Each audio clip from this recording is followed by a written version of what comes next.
In today's video, I'm going to teach you how to add data validation in Microsoft Access. Data validation in Access is all about controlling what users can enter so your tables stay accurate and consistent. When a value doesn't meet your rules, Access blocks it and shows a clear message, which helps prevent mistakes before they're saved. You'll set this up with validation rules, and the most common place to use them is directly on a table field. Start by opening your database and switching the table you want to protect into Design View. You can do this by selecting the table in the navigation pane and choosing Design View from the ribbon or the context menu. In Design View, click the field you want to control. This might be something like age, salary, or a date field.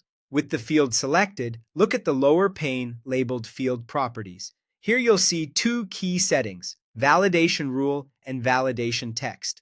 In the Validation Rule box, type the condition that must be true for the data to be accepted.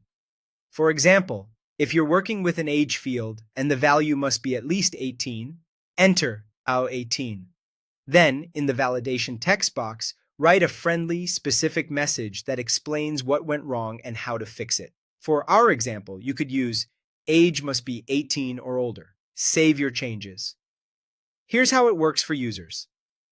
When someone types a value into that field and then moves to another field or tries to save the record, Access checks the value against your rule. If it doesn't meet the condition, the record won't save, and the validation text you wrote will appear to guide them. This not only stops bad data, but also makes it clear what the user needs to do.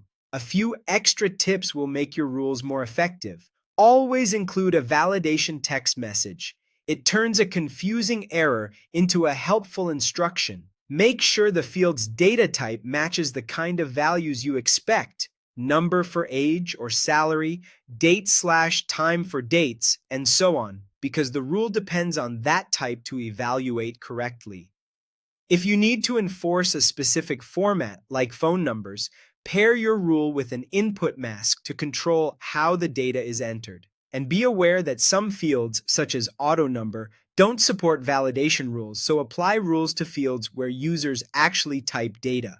With these steps and tips, you can reliably guide data entry, cut down on errors, and keep your Access tables clean and trustworthy.